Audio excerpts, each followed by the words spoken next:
বসে যান আপনারা।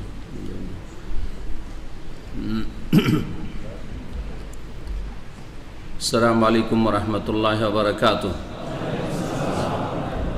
ইন্নাল হামদালিল্লাহ নাহমাদুহু ওয়া নাস্তাঈনুহু ওয়া নাস্তাগফিরুহু ওয়া নাউযু বিল্লাহি মিন শুরুরি আনফুসিনা ওয়া মিন সাইয়্যাতি আমালিনা। মান ইয়াহদিহিল্লাহু ফালা মুদিল্লা লাহু ওয়া মান ইউদ্লিল ফালা হাদিয়া লাহু। ওয়া আশহাদু আল লা ইলাহা ইল্লাল্লাহু ওয়াহদাহু লা শারীকা লাহু ওয়া আশহাদু আন্না মুহাম্মাদান আবদুহু ওয়া রাসূলুহু সাল্লাল্লাহু তাআলা আলাইহি ওয়া আলা আলিহি ওয়া সাহবিহি ওয়া সাল্লামা তাসলিমান কাসীরা। ইয়া আইয়ুহাল্লাযীনা আমানু তাকুল্লাহা হাক্কা তুকাতিহি ওয়া লা তামুতুন্না ইল্লা ওয়া আনতুম মুসলিমুন। ইয়া আইয়ুহান নাসু তাকু রাব্বাকুমুল্লাযী খালাকাকুম মিন নাফসিন ওয়াহিদাহ ওয়া খালাকা মিনহা যাওজাহা ওয়া বাসসা মিনহুমা রিজালান কাসীরা ওয়া নিসাআ ওয়াত্তাকুল্লাহা আল্লাযী তাসাআলুনা বিহি ওয়াল আরহাম ইন্নাল্লাহা কানা আলাইকুম রাকীবা।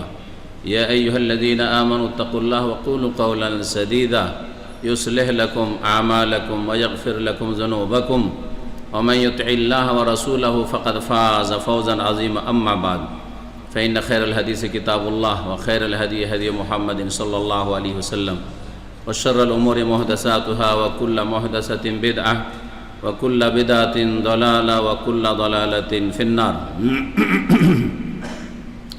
أعوذ بالله من الشيطان الرجيم وإنك لعلى خلق عظيم. رب اشرح لي صدري ويسر لي أمري واحلل عقدة من لساني يفقهوا قولي. শ্রদ্ধেয় ওলামায়ে কেরাম, সম্মানিত দ্বীনী ভাতৃমণ্ডলী, পর্দার আড়ালের মা এবং বোনেরা, আল্লাহ পাক রব্বুল আলামিনের প্রশংসা এবং নবী মুহাম্মদুর রাসূলুল্লাহ সাল্লাল্লাহু আলাইহি সাল্লামের উপর অসংখ্য সালাত এবং সালামের পরে আজকের আলোচনা আপনাদের সামনে শুরু করব। তার আগে শুকরিয়া আদায় করি আল্লাহ পাকের ওই সব নেক বান্দাদের যারা আমাদেরকে এখানে একত্রিত হওয়ার জন্য রাস্তা সুগম করে দিয়েছেন, আমাদের পথকে আসান করে দিয়েছেন, সার্বিক সহযোগিতা করেছেন। আল্লাহ পাক সকলকে যেন জাযায়ে খায়ের দান করেন। বিশেষ করে এই মামলাকাতুল বাহরাইন, এখানকার সরকার, এখানকার যে আওকাফ সুন্নিয়া আওকাফের কর্মকর্তারা, এখানকার মার্কাজুল ফুরকান লিতাওয়িতুল জালিয়াত ইসলামিক সেন্টার আল ফুরকান এবং এসব প্রতিষ্ঠানের যারা দায়িত্বশীল ভাইয়েরা রয়েছেন, আল্লাহ পাক তাদের যেন উত্তম বদলা দান করেন, জাযাহুমুল্লাহু খাইরান। তার সাথে সাথে শুকরিয়া আদায় করি আমাদের মাশায়েখদের, যেসব ভাইয়েরা এখানে দাওয়াতি কাজ করে যাচ্ছেন, বিশেষ করে শেখ শরীফুল ইসলাম হাফিজাহুল্লাহ, শেখ মেহেদি হাসান হাফিজাহুল্লাহ, এইরকমই আরও শেখেরা আছেন বিভিন্ন মসজিদে, মাশাআল্লাহ ইমাম এবং মুয়াজ্জিন আছেন, যারা কোরআন সুন্নাহর প্রচার প্রসারে আপন আপন জায়গায় যে যতটা পারছেন লেগে আছেন এবং তাদের সাথে বিভিন্নভাবে যারা সাহায্য সহযোগিতায় আছেন, সময় দিয়ে, শ্রম দিয়ে, তাদের জ্ঞান বুদ্ধি দিয়ে এবং তাদের অর্থ দিয়ে যেইভাবে যে সহযোগিতা করেছেন দ্বীনের দাওয়াতের কাজে, আল্লাহর দ্বীনকে আল্লাহর বান্দাদের পর্যন্ত ভালোভাবে পৌঁছে দেওয়ার জন্য আল্লাহ তাদের যেন নেক আমল কবুল করেন, তাদেরকে আল্লাহ পাক সুখের জীবন হায়াত তাইয়্যিবা দান করেন, আল্লাহ পাক দুনিয়া আখিরাতে তাদেরকে সুখী করেন। শুকরিয়া আদায় করি আমাদের ভাই এবং বোনদের যারা আজকে ছুটির দিন না হইলেও আজকে ডিউটির দিন, ডিউটি থেকে অনেকে ডিউটির পোশাকে চলে এসছেন জানতে পারলাম, আর অনেকে বিলম্বে আসছেন কারণ এখনই ডিউটি থেকে তারা অবসর হচ্ছেন।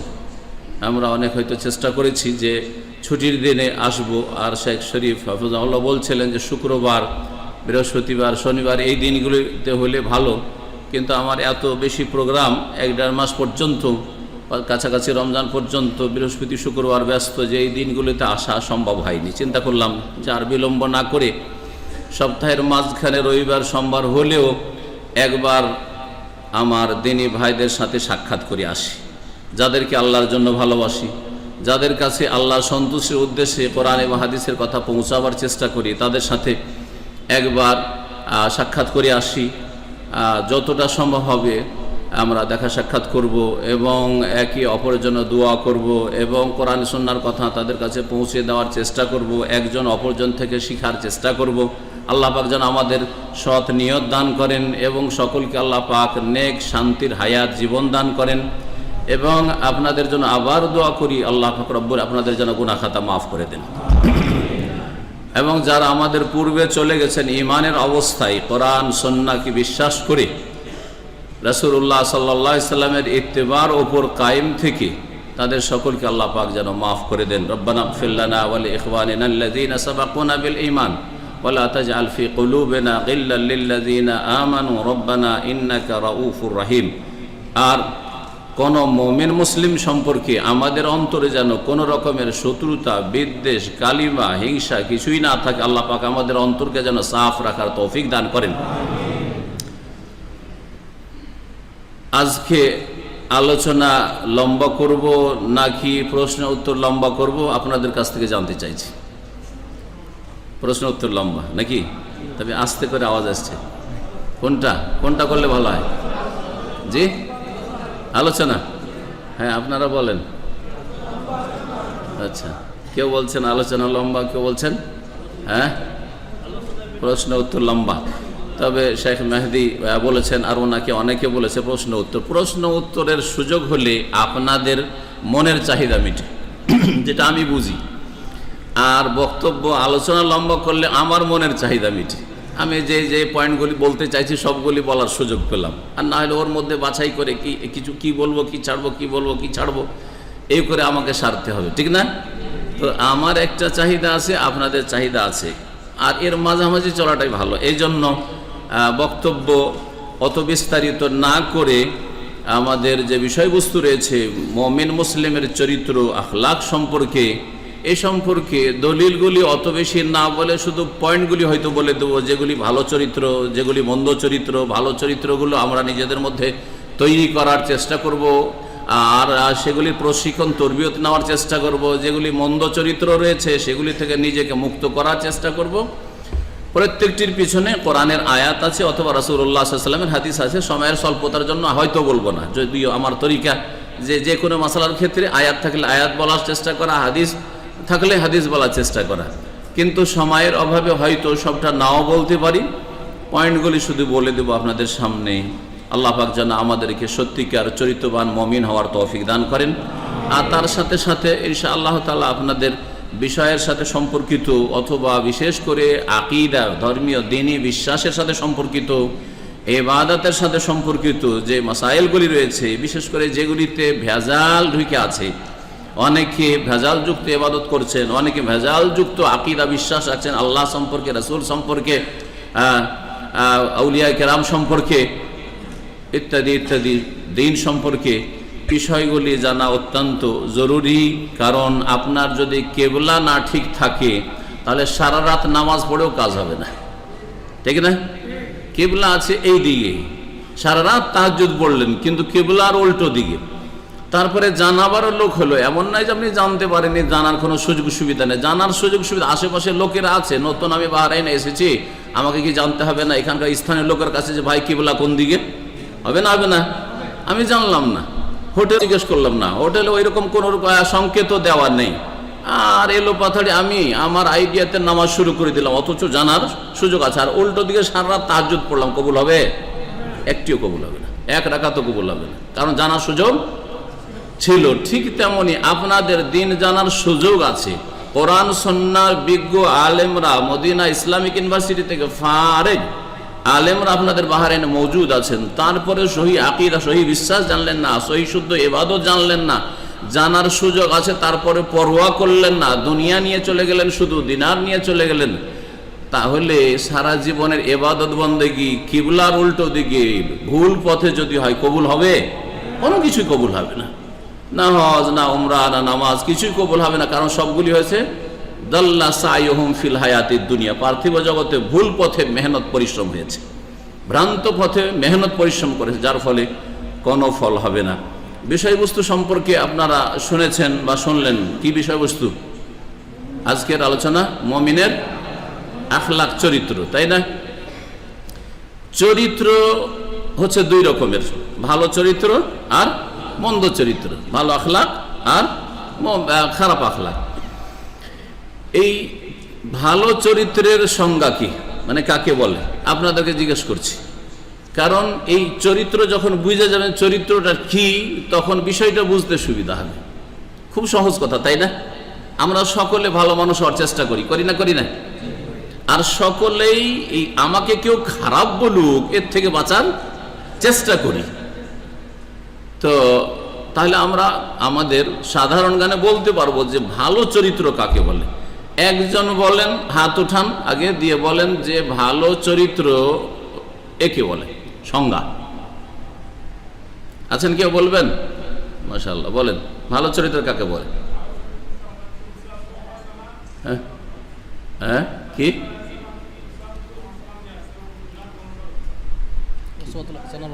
উসওয়া হাসানা, উত্তম আদর্শ। আরবিতে বললে তো বুঝলো না, উত্তম আদর্শ, তাই না? রাসূলুল্লাহ সাল্লাল্লাহু আলাইহি ওয়াসাল্লামের যে উত্তম আদর্শ আছে সেগুলো পূর্ণাঙ্গভাবে অনুসরণ করা, মোটামুটি কথা সুন্দর, তাই না? ভালো। আর কেউ বলবেন অন্য কোনো ভাষা দিয়ে যে ভালো চরিত্র কোনগুলোকে বলে? নামাজ পড়া এবং মানুষের সাথে ভালো আচরণ করা, এটা হচ্ছে ভালো চরিত্র। ঠিক আছে, এটা অনেকটা এগিয়েছে। কিন্তু সাধারণত একজন মানুষকে যদি জিজ্ঞেস করেন যে ভাই আপনি চরিত্রবান মানুষ, তাই না, ভালো চরিত্রের মানুষ, আমার সাথে আপনি ভালো চরিত্রের মানুষ, এর মানে কি? এর মানে যে আপনার কথা কাজ দিয়ে কারো কষ্ট হয় না, আপনি আপনার কথা দিয়ে কাজ দিয়ে কাউকে কি করেন না, কষ্ট দেন না, এটাই না বুঝি? একটা উত্তম চরিত্রের সংজ্ঞা আছে মানুষের কাছে, সে মুসলিম হোক আর অমুসলিম হোক। একটা অমুসলিমকে যদি জিজ্ঞেস করেন যে এই লোকটি চরিত্রবান, তো ওদের কাছে ওর সংজ্ঞা হচ্ছে যে যার কথা কাজ দ্বারা কারো কষ্ট হয় না, উপকার হয় অপকার হয় না, লাভ হয় লস হয় না, তাকে কি বলে? চরিত্রবান মানুষ বলে, ঠিক না? তাকে চরিত্রবান মানুষ বলে। আমি কিন্তু ইসলামের দৃষ্টিতে, কোরআন এবং হাদিসের দৃষ্টিতে চরিত্রবান মানুষের সংজ্ঞা বলবো। এটা হচ্ছে সীমিত সংকীর্ণ অর্থে ভালো চরিত্রের সংজ্ঞা, যে আমার কথা কাজ দ্বারা যদি কোনো মানুষের, কোনো বান্দার, কোন সৃষ্টির ক্ষয়ক্ষতি না হয় বরং লাভ হয়, তাহলে আমি চরিত্রবান মানুষ, ঠিক কিনা? এটা অধিকাংশ মুসলিমরাই বুঝে আর সমস্ত অমুসলিমরা বুঝে। শুধু মুসলিম বুঝে না, অমুসলিমও বুঝে। অমুসলিমও যদি তার মানে প্রাকৃতিক চরিত্রের উপরে হয়, তাহলে সে বুঝে যে আমার কথা কাজ দ্বারা কাউকে কষ্ট না হলে আমি চরিত্রবান লোক, আমার কথা কাজ দ্বারা যদি উপকার হয় কারো, তাহলে আমি চরিত্রবান লোক, ঠিক না? কিন্তু দ্বীন ইসলাম শুধু এতটুকু বলছে না, এর চাইতে ব্যাপক। ইসলামের আলোকে চরিত্রবান কে, এটা বুঝুন। যদি আপনার সাথে আল্লাহর সৃষ্টিদের সম্পর্ক ভালো থাকে, আল্লাহর সৃষ্টি সবচেয়ে শ্রেষ্ঠ সৃষ্টি হচ্ছে মানুষ, তাহলে আপনার সাথে মানুষের সম্পর্ক যদি ভালো থাকে, সম্পর্ক কখন ভালো থাকবে? যখন আপনার কথা কাজ দ্বারা কষ্ট না হয়, ঠিক না? শুধু মানুষের সাথে আপনি ভালো ব্যবহার করলেন, কষ্ট দিলেন না, কিন্তু যদি প্রাণীকে কষ্ট দেন, একটা পাখিকে কষ্ট দেন, একটা বিড়ালকে কষ্ট দেন, একটা কুকুরকে কষ্ট দেন, একটা গরুকে কষ্ট দেন, একটা উটকে কষ্ট দেন, তো আপনি কি চরিত্রবান লোক? না, চরিত্রবান না, তাই না? জি। তাহলে বোঝা গেল যে এই জন্য আল্লাহর সৃষ্টি বললাম, মানুষ অথবা আল্লাহর কোন সৃষ্টির আপনি ক্ষতি করবেন না, কষ্ট দেবেন না, উপকার করবেন অপকার করবেন না, এটাতে শুধু সংজ্ঞা হইল না। আল্লাহর সৃষ্টির সাথেই যদি আপনি মুসলিম হোক আর অমুসলিম হোক, মানুষ হোক অথবা অন্য প্রাণী পশু পাখি হোক, তাদেরকে কষ্ট দেবেন না, তাদের উপকার করবেন অপকার করবেন না, এটা হচ্ছে চরিত্রবান বা উত্তম চরিত্রের একটা দিক। আর একটা দিক এর চাইতে বেশি গুরুত্বপূর্ণ, যে যখন সাধারণ একটা মানুষ অমুসলিম হইলেও যেন আপনার কথা কাজ দ্বারা কষ্ট না পায়, তাহলে যিনি সবচেয়ে শ্রেষ্ঠ মানুষ তিনি কে? মুহাম্মদ রাসূলুল্লাহ সাল্লাল্লাহু আলাইহি সাল্লাম। আপনার কথা কাজ দ্বারা যাতে করে রাসূলুল্লাহ সাল্লাল্লাহু আলাইহি ওয়াসাল্লাম কষ্ট না পান, তাহলে না চরিত্রবান হবেন। এটা ইসলামের দৃষ্টিতে চরিত্র। এটা কি একজন অমুসলিম বলবে যে আমার কথা কাজ দ্বারা যদি মুহাম্মদুর রাসূলুল্লাহ কষ্ট না পায়? এ কথা বলবে কি? কিন্তু একজন মুসলিম হিসাবে আমি কি বলবো, কোরআন এবং হাদিসের আলোকে কি বলবো, যে আমার দ্বারা যখন একটা সাধারণ মানুষও কষ্ট না পায় তাহলে আমি ভালো মানুষ। তাহলে আমার দ্বারা যাতে করে মুহাম্মদুর রাসূলুল্লাহ আমার নবী কষ্ট না পান, ঠিক না? তাহলে না আমি ভালো মানুষ। যদি সাধারণ একজন মানুষ কষ্ট না পায় তাহলে চরিত্রবান। তাহলে আপনার বাপ মা যাতে করে আপনার কথা কাজ দ্বারা কষ্ট না পায় তাহলে না চরিত্রবান মানুষ। আচ্ছা, আপনার বাপ মার হক হইল, রাসূলের হক হইল, হ্যাঁ, সকলে আল্লাহ পাকের সৃষ্টি, তাই না?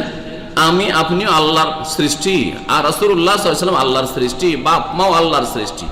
তাদের সাথে ভালো আচরণ করা, তাদেরকে আপনার কষ্ট থেকে, অনিষ্ট থেকে বাঁচিয়ে রাখায় যদি চরিত্র আর মানুষের কাজ হয়, তাহলে যিনি স্রষ্টা আল্লাহ রাব্বুল আলামিন তাকে যদি আপনার কথা কাজ দ্বারা কষ্ট দেন, তার সাথে যদি সম্পর্ক আপনার ভালো না থাকে, তার সাথে সম্পর্ক ছিন্ন থাকে, তার সাথে সম্পর্ক যদি কমজোর থাকে, তার সাথে সম্পর্ক আপনার খারাপ থাকে, তার সম্পর্কে আপনার একটা ভ্রান্ত ধারণা থাকে, তাহলে আপনি কি চরিত্রবান মানুষ? আপনি চরিত্রবান মানুষ না। আশা করি আমার কথা বুঝতে পারছেন ভূমিকাতে, যে সারা দুনিয়ার সমস্ত মানুষ আপনার অনিষ্ট থেকে নিরাপদ, কাউকে কষ্ট দেন না, মানুষের উপকার করেন, আল্লাহর সৃষ্টি উপকার করেন, অপকার করেন না। কিন্তু আপনার সম্পর্ক মানুষের রব্বুন নাস, যিনি মালিকুন নাস, রব্বুন নাস, ইলাহুন নাস, যিনি আল্লাহ রব্বুল, সূরা নাস আল্লাহ বলেছেন না, বলেন নাই? কুল আউযু বিরাব্বিন নাস, মালিকিন নাস, ইলাহিন নাস। তিনি কে? যিনি রব্বুন নাস তিনি কে? আল্লাহ। মালিকুন নাস কে? আল্লাহ। ইলাহুন নাস, সমস্ত মানুষের মাবুদ কে? আল্লাহ। আল্লাহর সাথে যদি সম্পর্ক আপনার খারাপ হয় তাহলে কি আপনি চরিত্রবান মুসলিম? এটা কি মুসলিমের আখলাক না মুসলিমের আখলাক নয়। এই যে আমি চরিত্রের ব্যাখ্যা করলাম আজকে, এর বাইরে কি দিন আছে না? এটা পূর্ণাঙ্গ দিন, বুঝলেন? এটাই কি পূর্ণাঙ্গ দিন না? আল্লাহর সাথে সম্পর্ক ভালো, আল্লাহ সম্পর্কে আপনার ধারণা ভালো, আল্লাহ রসুল সম্পর্কে ধারণা ভালো, আপনার বাপ মা সম্পর্কে ধারণা ভালো, আপনার মুসলিম ভাই বোনদের সম্পর্কে ধারণা ভালো, বিশ্বাস ভালো, তাদের সাথে আচরণ ভালো, যে কোনো মানুষের সাথে আপনার সম্পর্ক ভালো, আচরণ ভালো, খারাপ আচরণ করেন না, যে কোনো সৃষ্টির সাথে ভালো আচরণ করেন, খারাপ আচরণ করেন না, এটাই না পূর্ণাঙ্গ চরিত্র? এটা হচ্ছে পূর্ণাঙ্গ দিন, শুধু পূর্ণাঙ্গ চরিত্র না, এটা হচ্ছে পূর্ণাঙ্গ দিন। এই জন্য প্রিয় নবী মুহাম্মদুর রাসূলুল্লাহ সাল্লাল্লাহু আলাইহি ওয়াসাল্লাম বলেছেন, আকমালুল মুমিনিনা ঈমানান আহসানুকুম আখলাকা বা আহসানুকুম খুলুকা। সবচাইতে পূর্ণাঙ্গ মুমিন মুসলিম ওই ব্যক্তি যেই ব্যক্তি সবচাইতে ভালো চরিত্রের অধিকারী। এতো হাদিস বললাম, রাসূলুল্লাহ সাল্লাল্লাহু আলাইহি ওয়াসাল্লাম সম্পর্কে বলি। আল্লাহ পাক সূরা কালামের আয়াত নম্বর 4, এই আয়াত দিয়ে শুরু করি, ছোট্ট আয়াত। আল্লাহ কি বলছেন? ওয়া ইন্নাকা লাআলা খুলুকিন আযীম, নিশ্চয় হে নবী মুহাম্মদুর রাসূলুল্লাহ সাল্লাল্লাহু আলাইহি সাল্লাম তুমি মহান চরিত্রের অধিকারী। লাআলা খুলুকিন, মহান চরিত্রের অধিকারী। নবী সাল্লাল্লাহু আলাইহি সাল্লাম সবচেয়ে ভালো চরিত্রের অধিকারী ছিলেন, এটা কোরআন কারীম বলছে, তাই না? তাহলে নবী মুহাম্মদ রাসূলুল্লাহ সাল্লাল্লাহু আলাইহি ওয়াসাল্লাম সবচেয়ে বড় চরিত্রবান মানুষ যখন মানব জাতির ইতিহাসে আদম থেকে শুরু করে কিয়ামত পর্যন্ত, তাহলে নবী সাল্লাল্লাহু আলাইহি ওয়াসাল্লামের চরিত্র কেমন ছিল এটা জানার বিষয়। নবী কারীম সাল্লাল্লাহু আলাইহি ওয়াসাল্লামের চরিত্র কেমন ছিল, এর উত্তর কে বলতে পারবেন? যে নবীর চরিত্র কি ছিল? হ্যাঁ, কোরআন, মাশাআল্লাহ, এটা সহিহ বুখারী হাদিস। মা আয়েশা রাদিয়াল্লাহু তাআলা আনহাকে জিজ্ঞেস করা হয় যে কাইফা কানা খুলুকু রাসূলিল্লাহ সাল্লাল্লাহু আলাইহি ওয়াসাল্লাম, আল্লাহ রাসূল সাল্লাল্লাহু আলাইহি সাল্লামের আখলাক চরিত্র কেমন ছিল? এক কথায় তিনি উত্তর দিয়েছেন, এক কথায় পুরো দ্বীন ইসলাম তাতে আছে। কানা খুলুকু রাসূলিল্লাহ সাল্লাল্লাহু আলাইহি আল কোরআন, রাসূলুল্লাহ সাল্লাল্লাহু আলাইহি সাল্লামের চরিত্র ছিল আল কোরআন। এখন আল কোরআন চরিত্র আবার কেমন করে হয়? তাহলে এই কথাটির ব্যাখ্যার প্রয়োজন আছে, তাই না? আল কোরআন তার চরিত্র ছিল, মানে আল কোরআনের বাস্তবায়ন তার চরিত্র ছিল। খুব সহজ ভাষায় ব্যাখ্যা করলাম। কি করলাম? কোরআনে কারিমের প্র্যাকটিক্যাল। কোরআনে কারিম হচ্ছে আল্লাহ পাকের পক্ষ থেকে আসমানি সিলেবাস, থিওরিক্যাল, তাই না? এর বাস্তব, যদি বাস্তব কোরআন, জীবন্ত কোরআন দেখতে হয় তো তিনি ছিলেন মুহাম্মদুর রাসূলুল্লাহ সাল্লাল্লাহু আলাইহি ওয়াসাল্লাম। তার চরিত্র মাথা থেকে পা পর্যন্ত, তার কথা, কাজ, চলা ফিরা সব ছিল কোরআনের বাস্তবায়ন। কোরআনের কি ছিল? বাস্তবায়ন ছিল। এখন প্রশ্ন হচ্ছে, চরিত্রের সংজ্ঞার দিকে আসছি যাতে করে চরিত্রটা এতেই বুঝে নেন। জি হ্যাঁ, রাসূলুল্লাহ সাল্লাল্লাহু আলাইহি সাল্লামের চরিত্র ছিল কোরআনের বাস্তবায়ন করা। কোরআনে শুধু কি এই কথাগুলি আছে যে কোন মানুষের সাথে তোমার যেন খারাপ সম্পর্ক না হয়, কোন মানুষ যেন তোমার দ্বারা কষ্ট না পায়, মানুষের উপকার করবে অপকার করবে না, আল্লাহর সৃষ্টি পশু পাখির ক্ষয়ক্ষতি করবে না, উপকার করার চেষ্টা করবে, শুধু এইটুকু কথা আছে? এটা হচ্ছে চরিত্রের দিক। যখন দিনকে ভাগ করব তিন ভাগে, একটা হচ্ছে আকীদা, বিশ্বাসের দিক, তাই না? দ্বীনি বিশ্বাস, আল্লাহ সম্পর্কে কি বিশ্বাস রাখবো, রাসূল সম্পর্কে কি বিশ্বাস রাখবো, আল্লাহর কিতাব সম্পর্কে বিশ্বাস কি রাখবো, মালায়েকা সম্পর্কে বিশ্বাস কি রাখবো, পরকাল সম্পর্কে কি বিশ্বাস রাখবো, তাকদীর সম্পর্কে কি বিশ্বাস রাখবো, তখন বলবো এগুলো আকীদা, তাই না? আর ইবাদত বন্দেগী, আল্লাহর নৈকট্য লাভের জন্য ইবাদত বন্দেগী কি করব, তখন আসবে নামাজ, তখন আসবে যাকাত, তখন আসবে রোজা সিয়াম, তখন আসবে হজ, তাই না? জি হ্যাঁ, এইরকম বহু ফরজ নফল ইবাদত বন্দেগী আসবে। আর তারপরে আসবে মুআমালাত, আদান প্রদান, লেনদেন, চলাফেরা, আখলাকিয়াত, চরিত্রের দিকে আসবে। যখন দিনকে তিন ভাগে ভাগ করব তখন এইভাবে ভাগ করব। কিন্তু যখন চরিত্রের আখলাকের পূর্ণাঙ্গ সংজ্ঞা করব, তখন নবী মুহাম্মদ রাসূলুল্লাহ সাল্লাল্লাহু আলাইহি সাল্লামের চরিত্র ছিল কোরআনে কারীমের বাস্তবায়ন করা। কোরআনে কারীমের শুধু এই আখলাকের দিক আছে না ইবাদতের দিক আছে? কোরআনে নামাজের কথা নেই? তো নামাজের বাস্তবায়ন নবী সাল্লাল্লাহু আলাইহি ওয়াসাল্লাম করতেন না? কোরআনে কি যাকাতের কথা নেই? যাকাতের বাস্তবায়ন করতেন না? কোরআনে সাদকার কথা না, সাদকার বাস্তবায়ন করতেন না? কোরআনে রোজা সিয়ামের কথা নেই, কুতিবা আলাইকুমুস সিয়াম, রোজার বাস্তবায়ন করতেন না, লাআল্লাকুম তাত্তাকুন? কোরআনে কি হজের কথা নেই? হ্যাঁ, উমরার কথা নেই, বাস্তবায়ন করেননি, হজ উমরা করেন নাই? করেছেন না করেন নাই? কোরআনে মাতা পিতার সেবার কথা আছে, করেছেন না করেন নাই? কোরআনে কারীমে আকীদার কথা আছে না নেই? ওয়াবুদুল্লাহ ওয়ালা তুশরিকু বিহি, আল্লাহর ইবাদত করে শিরিক করিও না, তাওহীদ আছে না নেই? আনে ইবাদুল্লাহ ওয়াজতানিবুত তাগুত। তো নবী সাল্লাল্লাহু আলাইহি ওয়াসাল্লামের চরিত্র ছিল কোরআনের বাস্তবায়ন করা। আর কোরআনের মূল বিষয় শুরু হচ্ছে তাওহীদ দিয়ে আল্লাহর একত্ব প্রতিষ্ঠা করো, আর আল্লাহর জাতে সত্তাতে, আল্লাহ পাকের সিফাত গুণাবলীতে, আল্লাহ পাকের রুবুবিয়াত কাজে, আল্লাহ পাকের ইবাদতে উলুহিয়াতে কোনো কিছুকে শরীক করিও না, এটাই না তাওহীদ? তাহলে শিরক মুক্ত হওয়া আর তাওহীদ প্রতিষ্ঠা করা, এটা কোরআনে কারীমের প্রথম শিক্ষা। আর রাসূলুল্লাহ সাল্লাল্লাহু আলাইহি ওয়াসাল্লামের চরিত্র ছিল আল কোরআন, কোরআনের কি করা? বাস্তবায়ন করা। তাহলে বোঝা গেল যে চরিত্রের যেটা ব্যাপক অর্থ সেটা হচ্ছে আপনার আকীদা যেন ঠিক হয়, আপনার ইবাদত যেন সুন্দর হয়, আপনার আখলাক চরিত্রের যে দিকগুলি রয়েছে, মুআমালাতের দিক রয়েছে, আদান প্রদান আল্লাহর বান্দাদের সাথে, মাতা পিতা থেকে শুরু করে যে কোনো আল্লাহ পাকের মখলুক সৃষ্টির সাথে, সেটাও যেন সুন্দর হয়। এর নাম হচ্ছে কি? চরিত্র। তাহলে একজন মুসলিমকে চরিত্রবান কখন বলবেন? আখিরাত থেকে গাফেল হয়ে আছে, বুঝছেন? তাওহীদ বুঝে না, শিরিকও বুঝে না, যেমন মসজিদে আসে তেমন মাজারেও যায়, আর তার চরিত্রের দিকগুলি, মানুষের সাথে চলাফেরার দিকগুলি ঠিক আছে, লোকটা চরিত্রবান বলবেন? এটা একটা অমুসলিম বলতে পারে, একজন মুসলিম বলবে না, মুসলিমের চরিত্র না। আগে আরো একটা কথা বলি, আগে আমার সাথে সম্পর্ক ভালো হইতে হবে না, আগে আল্লাহর সাথে সম্পর্ক ভালো হইতে হবে। আপনার যদি আল্লাহর সাথে সৃষ্টিকর্তার সাথে সম্পর্ক খারাপ হয়, তো আমার সাথে সম্পর্ক ভালো রেখে কি পাবেন আপনি? বোঝা গেছে না যায়নি? তাহলে বোঝা গেল যে দ্বীন ইসলামের চরিত্রের সংজ্ঞা অত্যন্ত ব্যাপক। জি হ্যাঁ, আল্লাহর সাথে আগে সম্পর্ক ভালো হইতে হবে, আল্লাহ রাসূল সাল্লাল্লাহু আলাইহি ওয়াসাল্লামের সাথে সম্পর্ক ভালো হইতে হবে, আর তারপরে আপনার মাতা পিতার সাথে সম্পর্ক ভালো হইতে হবে, যে কোনো মুসলিম ভাই বোনদের সাথে সম্পর্ক ভালো হইতে হবে, উপকার করবেন, ক্ষতি করবেন না। আপনার কথা কাজ দ্বারা, চোখ দ্বারা, আপনার এই চোখ দ্বারা ক্ষতি করলেন, কারো মেয়ের দিকে তাকালেন, কারো বোনের দিকে খারাপ নজরে তাকালেন, কি করলেন? চরিত্রবান মানুষ আপনি না। জি, চরিত্রবান না। আপনি হারাম খেলেন, বলছেন যে আমি কাউকে কষ্ট দিই না, আমি ব্যাংকের সুদ খাই, আপনি চরিত্রবান না? চরিত্রবান না। আপনি জুয়া খেললেন, বলছে আমি কারো এক পয়সা মেরে খাই না, জুয়া খেলি সেটা আলাদা ব্যাপার, কিন্তু আমি কারো বেঈমানি করি না, চুরি ডাকাতি করি না, আত্মসাৎ করি না, মিথ্যা কথা বলি না, ধোঁকাবাজি করি না, তাহলে আপনি কি চরিত্রবান? না, চরিত্রবান না। আশা করি বুঝতে পেরেছেন যে কোরআনের দৃষ্টিতে বা ইসলামের দৃষ্টিতে কোরআন এবং হাদিসের আলোকে উত্তম চরিত্র কাকে বলা হয়, এই রকমের চরিত্রবান মুসলিম হইতে হবে। কি হইতে হবে? চরিত্রবান মুসলিম হইতে হবে। আগে আল্লাহর সাথে সম্পর্ক মজবুত করতে হবে। আল্লাহর সাথে সম্পর্ক মজবুত করলে কি করতে হবে? আল্লাহ সম্পর্কে ধারণা ঠিক রাখতে হবে না ভুল।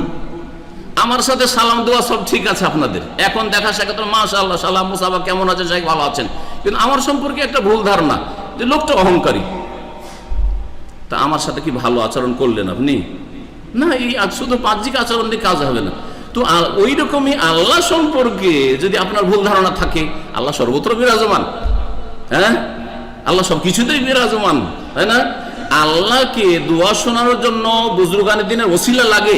জি, আল্লাহ ডাইরেক্ট শোনেন না, আল্লাহকে পাওয়ার জন্য কি লাগে? ওসিলা লাগে। হে আল্লাহ, অমুক ওলিয়া উলিয়ার ওসিলায় তুমি আমার দোয়া কবুল করো। আল্লাহ সম্পর্কে ধারণাই ভুল, সুতরাং আল্লাহর সাথে সম্পর্ক খারাপ।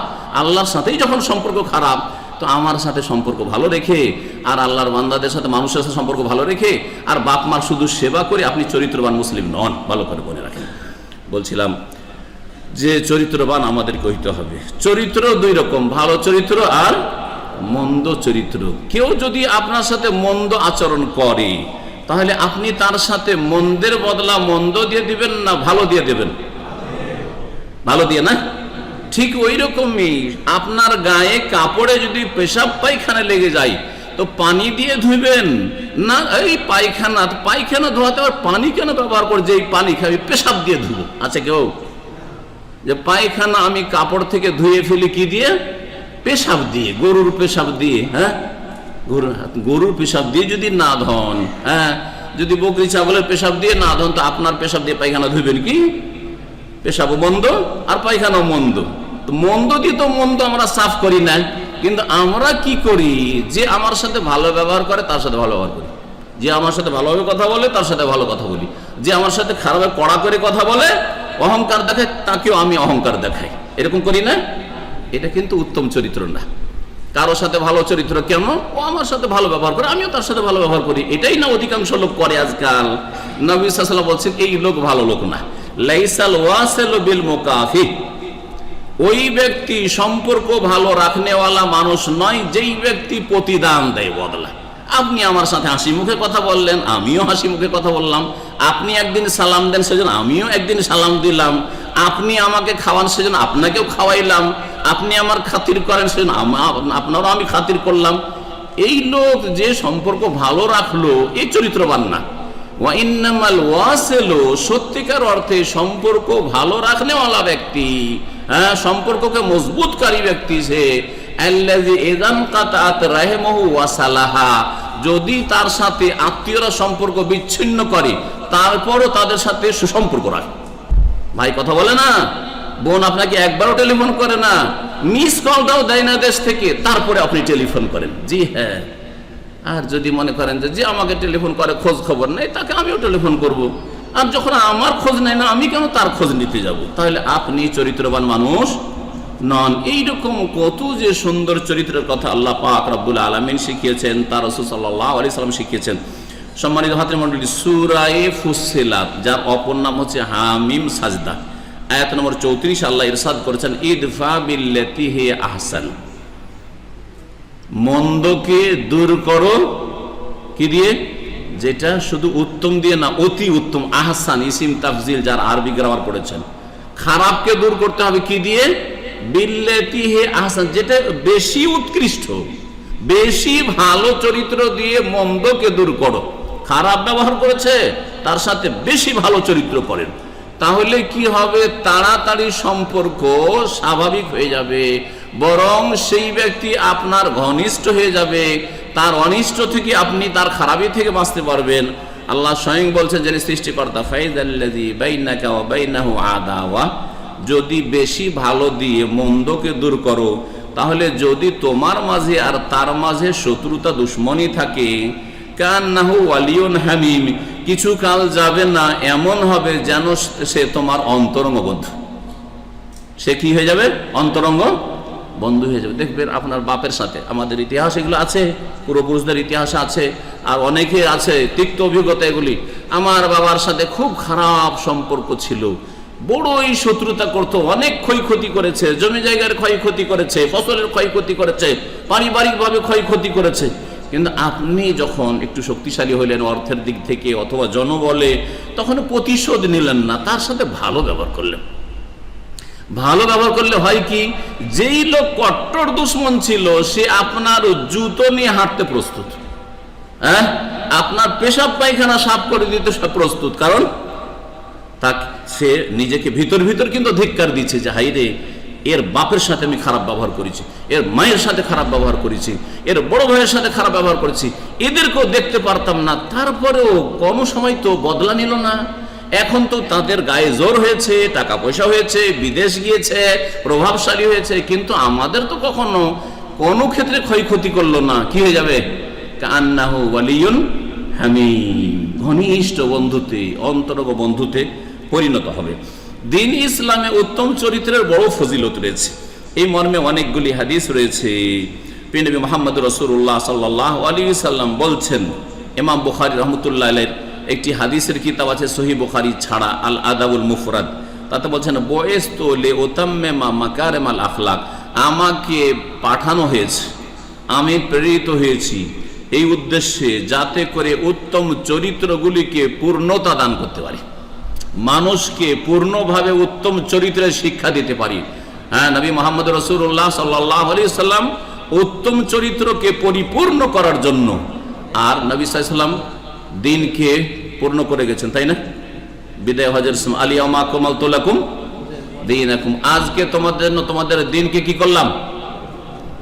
কমপ্লিট করলাম, পূর্ণ করলাম। তাহলে বোঝা গেল যে এই হাদিসকে যদি এই আয়াতের সাথে মেলান, তো যেটা হচ্ছে পুরো দিন সেটা হচ্ছে মাকারিমুল আখলাক, উত্তম চরিত্র। সুতরাং একজন মুসলিম সব সময় চরিত্রবান হবে, উত্তম চরিত্রের অধিকারী হবে। মুসলিম কখনো চরিত্রহীন হতে পারে না, মুসলিম কখনো কোনো মানুষকে কষ্ট দিতে পারে না। সুতরাং মুসলিম দ্বারা মুসলিমই যদি কষ্ট না পায়, এটা হচ্ছে ইসলামের দাবি, তাহলে মুসলিম দ্বারা যদি কোনো মানুষ কষ্ট না পায়, অমুসলিমও কষ্ট না পায়, তাহলে মুসলিম দ্বারা মুসলিম কি করে কষ্ট পাবে?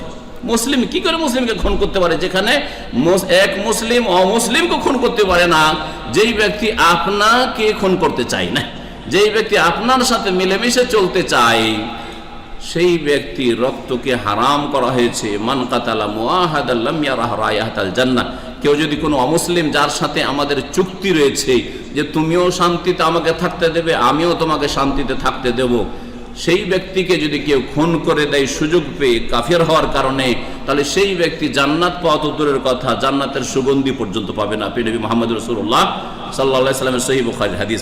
সম্মানিত ভাতৃমণ্ডলী, নবী সাল্লাল্লাহু আলাইহি ওয়াসাল্লাম এসেছেন চরিত্রের পূর্ণতা দেওয়ার জন্য। এই জন্য কোরআন এবং হাদিসে যেই চরিত্র শেখানো হয়েছে, পৃথিবীর কোন সভ্যতা এই চরিত্র শেখাতে পারে না।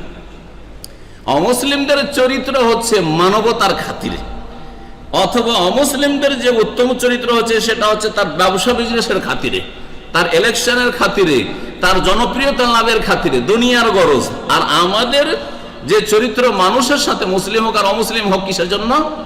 রিদাল্লাহ, আল্লাহকে রাজি করার জন্য। আমি যদি আপনার সাথে ভালো ব্যবহার করি, আল্লাহ রাজি হবেন, জি, আমার নেকির পাল্লা ভারী হয়ে যাবে, আমি কামেল মুমিন হইতে পারবো। আমার দ্বারা কেউ যদি কষ্ট না পায়, তো এটা আমার জান্নাতে যাওয়ার জন্য রাস্তা সহজ করে দেবে। নবী মুহাম্মদ রাসূলুল্লাহ সাল্লাল্লাহু আলাইহি ওয়াসাল্লামের হাদিসে এই সমস্ত কথা রয়েছে। একজন মহিলা সম্পর্কে মুসনাদ আহমদে হাদিস রয়েছে, পাশের লোক বলে, ইয়া রাসূলুল্লাহ, আমাদের মহল্লাতে এক মহিলা আছে, যে মহিলা খুব বেশি নামাজ রোজা করে, দান খায়রাতও করে, কিন্তু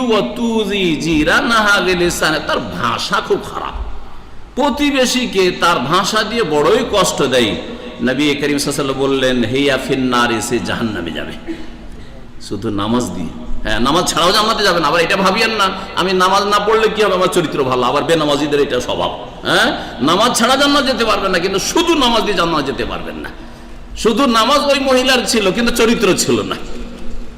হ্যাঁ, শুধু নামাজ মানে নফল নামাজও অনেক ছিল, তাহাজ্জুদও ছিল, কিন্তু ওই সব ফরজ নফল নামাজ দিয়ে জান্নাতে যেতে পারলো না। হিয়া ফিন্নারি। আর এক মহিলার কথা বললো সেই ব্যক্তি, যে রাসূলুল্লাহ, আর এক মহিলা আছে আবার খুব বেশি নামাজ পড়ে না, 5 ওয়াক্ত নামাজ পড়ে, ব্যাস তাহাজ্জুদ নেই, সালাতুদ দুহা, ইশরাক, ওই সব নামাজ নাই, সুন্নত নফল অত পাবন্দিও করে না, ফরজ নামাজ ছাড়ে না, ফরজ আদায় করা মুসলিম তারা। সাহাবাদের জামানায় কেউ ফরজ পড়ে না এরকম মুসলিম ছিল না।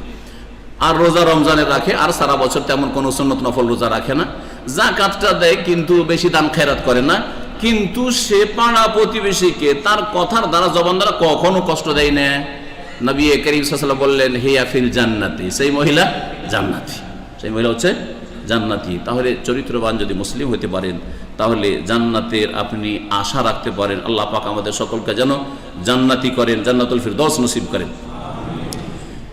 উত্তম চরিত্রের ফজিলত সম্পর্কে আরো দুই একটি হাদিস শোনায় যাতে করে আমরা আগ্রহী হই। বলছেন নবী করিম, আবু দাউদের হাদিস, হাদিসটি সহিহ, মা মিন শাইইন ফিল মিজানে আসকালু মিন হুসনিল খুলুক। আল্লাহ পাকের কিয়ামতের দিনে যে মিজান হবে, মিজান মানে নেকি এবং গুনাহ ওজন করার দাড়ি পাল্লা, দাড়ি পাল্লাতে, নেকির দাড়ি পাল্লাতে উত্তম চরিত্রের চাইতে অন্য কিছু ভারী হতে পারবে না। আপনার তসবিহ তাহলিলও ভারী হবে না, জিকির আজকারও ভারী হবে না, আপনার অন্য কোনো ইবাদত বন্দেগী ভারী। সবচেয়ে বেশি ভারী কি হবে? কি? হুসনুল খুলুক, উত্তম চরিত্র। জি হ্যাঁ, ইসলামের আলোকে উত্তম চরিত্র আপনি গঠন করেন, এটা আপনার নেকির পাল্লাতে সবচেয়ে বেশি ভারী হবে। প্রিয় মুহাম্মদ রাসূলুল্লাহ সাল্লাল্লাহু আলাইহি ওয়াসাল্লাম আরো বলেছেন, কে চাই না যে ভালো মানুষের আমরা প্রতিবেশী হই, তাই না? দুনিয়া তো আমরা চাই যে এমন মানুষের পাশে বাড়ি বাঁধি যেই ব্যক্তি আমাকে কষ্ট দেবে না, আমার পরিবারকে কষ্ট দেবে না, আমার বাচ্চারা কষ্ট পাবে না, তাই না? আমার কোনো ক্ষয়ক্ষতি হবে না, ঠিক না? জি হ্যাঁ। তাহলে আপনাকে যদি বলা হয় যে আপনি মওতের পরে জান্নাত যখন পাবেন তখন রাসূলুল্লাহ সাল্লাল্লাহু আলাইহি ওয়াসাল্লামের প্রতিবেশী হইতে পারবেন, এমন একটি আমল আছে, সেই আমলটা যদি করেন তো কার প্রতিবেশী হবেন? মুহাম্মদুর রাসূলুল্লাহ সাইয়্যিদুল মুরসালিন ওয়াল আখিরিন, মুহাম্মদুর রাসূলুল্লাহ খাতামুন নবীর, শেষ নবী, শ্রেষ্ঠ রাসূল, তার প্রতিবেশী হইতে পারবেন। এমন কোন আমল আছে? জি আছে। সেটা কি? সেটা কি বলেন? নবীর যদি প্রতিবেশী হতে চান, এক, দুই নম্বর কথা, নবীর কাছে সবচেয়ে প্রিয়জন যদি হতে চান। সাধারণ মানুষ, আমি শাইখের একজন ভালোবাসা, ভালো আপনজন, আমাকে শাইখ খুব ভালোবাসেন, এটাকে গর্ব করেন, করেন না? করেন না? শাইখ তো দূরের কথা, দুনিয়াদার যদি একটা নেতাও হয়, চেয়ারম্যানের সাথে আমার খুব গুড উইল আছে, ফখর করেন না? করেন না? আমার এমপির সাথে হটলাইন আছে, হ্যাঁ, টেলিফোন করলে ডাইরেক্ট টেলিফোন করি আমি, হ্যাঁ, ঠিক না? এর উপর গৌরব করেন আপনি। তাহলে চিন্তা করেন, মুহাম্মদ রাসূলুল্লাহ সাল্লাল্লাহু আলাইহি ওয়াসাল্লামের সাথে যদি আপনার এত সুসম্পর্ক থাকে কোন আমলের মাধ্যমে, তাহলে তাতে কেন ত্রুটি করবেন আপনি? শুনার বলছেন নবী সাল্লাল্লাহু আলাইহি ওয়াসাল্লাম, সহিহ বুখারীর হাদিস আবার এটি, ইন্না মিন আহাব্বিকুম ইলাইয়া ওয়া আকরাবিকুম মিন্নি মাজলিসান ইয়াউমাল কিয়ামাতি আহাসানুকুম আখলাকা। নিশ্চয়ই তোমাদের মধ্যেকার সবচেয়ে বেশি প্রিয়জন আমার নিকটে, সবচেয়ে বেশি ভালোবাসার পাত্র কার নিকটে? রাসূলুল্লাহ সাল্লাল্লাহু আলাইহি ওয়াসাল্লামের নিকটে। ওয়া আকরাবিকুম মিন্নি মাজলিসান, এবং মজলিসের দিক থেকে, অবস্থানের দিক থেকে সবচেয়ে বেশি কাছে বসবাসকারী হবে ইয়াউমাল কিয়ামাতে, কিয়ামতের দিনে জান্নাতে কে? কারা? আহাসানুকুম আখলাকা, যাদের চরিত্র হচ্ছে বেশি ভালো, যার উত্তম চরিত্রের অধিকারী। সুতরাং চরিত্রবান যদি হইতে পারেন তো নিশ্চিত আপনি শুধু জান্নাত পাবেন না, সবচাইতে প্রিয়জন হবেন মুহাম্মদুর রাসূলুল্লাহ সাল্লাল্লাহু আলাইহি ওয়াসাল্লামের, এবং সবচাইতে কাছাকাছি হইতে পারবেন রাসূলুল্লাহ সাল্লাল্লাহু আলাইহি ওয়াসাল্লামের হাসরের মাঠে শাফাত পাওয়ার আশা যেখানে রয়েছে ও সেখানে, এবং হাউজে কাউসারেও সেখানে রাসূলুল্লাহ সাল্লাল্লাহু আলাইহি ওয়াসাল্লাম কাছাকাছি হবেন, জান্নাতেও রাসূলুল্লাহ সাল্লাল্লাহু আলাইহি ওয়াসাল্লামের কাছাকাছি হবেন। আল্লাহ পাক যেন আমাদেরকে এটা নসিব করেন, এবং তার আগে এই কর্মজগতে দুনিয়াতে আমল ওই অনুযায়ী করার তৌফিক দান করেন, চরিত্র গঠনে আল্লাহ পাক রব্বুল আলামিন তৌফিক দান করেন। আশা করি এই আলোচনায় আমাদেরকে উৎসাহিত করার জন্য যথেষ্ট, কারণ আমল করলে মানুষের জন্য অল্পই যথেষ্ট। আর আমল যদি না করতে থাকেন, আমল করলেন না, শুধু শুনছেন, কিসের জন্য শুনতে হয়? শুনছি, অথবা সবাই যাচ্ছে যাচ্ছি, অথবা আজকাল কিছু লোকের আবার শিখে কিসের জন্য? জেনারেল নলেজের জন্য। বুঝলেন তো? জেনারেল নলেজ, কিছু আমাদের দেশে বই পাওয়া যায়, কোন দেশ কখন স্বাধীন হয়েছে, কোন দেশের রাজধানী কোথায়, কোন দেশে কত জনসংখ্যা আছে, কোনটা দেশ সবচেয়ে বড়, কোনটা দেশ সবচেয়ে ছোট, ঠিক না? এগুলো হচ্ছে কি? General knowledge. তো আপনি যদি ইসলাম শিখেন শুধু জেনারেল নলেজের জন্য, যে শেখের আলোচনায় গেলাম আর বেশ কিছু নলেজ আমার হইল, আমল করা আপনার সৎ উদ্দেশ্য নেই, তো কোনো লাভ নাই, না দুনিয়াতে লাভবান হবেন, না আখিরাতে কোনো লাভবান হবেন। আল্লাহ পাক যেন বুঝার তৌফিক দান করেন। যেসব উত্তম চরিত্র আমাদের মধ্যে হইতে হবে তার মধ্যে একটি হচ্ছে সততা, সত্যবাদী আপনি হবেন। সত্যবাদী যখন হবেন তাহলে মিথ্যাকে জীবনের প্রতিটি ক্ষেত্রে পরিত্যাগ করবেন, তালাক দিবেন। মিথ্যা কথা বলবেন না, মিথ্যা কথা লিখবেন না। অনেকে মিথ্যা কথা বলেন না কিন্তু মিথ্যা কথা লিখে। মালিকের পক্ষ থেকে সে প্রতিনিধি হিসাবে কোনো দোকানপাটে গেল, আর যাওয়ার পর একটা বিল বানাইতে বললো, বিল হইলে 100 দিনার করে দিল 200, করে না করে না? এটা বিশ্বাস করতাম না যদি আমার সাথে এরকম না ঘটতো। একবার আমাদের ওখানে বড় একটা এরকম অনুষ্ঠান আছে, তো আমরা শাইখেরাকে এইখানে করেই খাওয়াবো ইসলামিক সেন্টারে বসিয়ে। তো আমি নিজেই গাড়ি নিয়ে চলে গেলাম, আর আমার সাথে কিছু সাথী ভাইরা আছে, সঙ্গীরা আছে। কাউন্টারে গেলাম তো দেখলাম যে একজন নেপালি আছে, যে ব্রোস্টেডের দোকানে গিয়ে যা বিল হইলো বলে কত হইলো, তো আমাকে জিজ্ঞেস করছে এইরকম দাড়ি দেখার পরেও যে কত লিখবো, বুঝছেন না? কত লিখবো আমাকে জিজ্ঞেস করছে। বললাম কেমন কথা? আরে যত হইলো তত লিখবে। কেমন কথা বলছো তুমি, কত লিখবো মানে? বলছে সবাই এইরকম করে। কি বলছে? সবাই এরকম করে, যে আসে বলে যে এত টাকা লিখো, এত টাকা লিখো, যা হচ্ছে বিল, কিন্তু এত টাকা লিখো। সুবহানাল্লাহ। আমরা দাড়িওয়ালা বলে, বলছি অনেক দাড়িওয়ালাও বলে, সবাই বললো না কিন্তু অনেক দাড়িওয়ালাও বলে। সেই জন্য সাহস করে আমাকে বলছে যে কত লিখবো। আশ্চর্য কথা, উনি মুখে বললেন না, কিন্তু মুখে তো বললেন ওখানে, অথবা লিখলেন, কার্ড পাঞ্চ করছেন, তাই না? বা অনেক সময় হাজিরে দিচ্ছেন, টাইম শিট, টাইম লিখতে হচ্ছে, কি লিখলেন? এত টাইমে ঢুকেছি, ঢুকেন, ঠিক না? করছেন না করছেন না? ওভার টাইম লিখাইলেন, করেছেন 2 ঘন্টা, আর লিখলেন আমি 6 ঘন্টা ওভার টাইম করেছি। মুখে তো বললেন না কিন্তু কলমে বললো, তাই না? কলমের জালিয়াতি চলে না চলে না? কলমের মিথ্যা হোক, আর কাগজের মিথ্যা হোক, আর মুখের মিথ্যা হোক, মিথ্যা কাবিরা গুনাহ, হারাম। ওয়াকুনু মা'আস সাদিকিন, সত্যবাদীদের সাথে শামিল হয়ে যাও। আল্লাহ পাক সূরা তাওবার 119 নম্বর আয়াতে বলেছেন। সততা অবলম্বন করে যারা সত্যবাদী তারা জান্নাতের কাছে যায়, আর যারা মিথ্যা কথা বলে তারা জাহান্নামের কাছাকাছি হয়ে যায়, জান্নাত থেকে দূরে হয়ে যায়। এই মর্মে নবী করিম সাল্লাল্লাহু আলাইহি ওয়াসাল্লামের হাদিস রয়েছে, সহিহ হাদিস।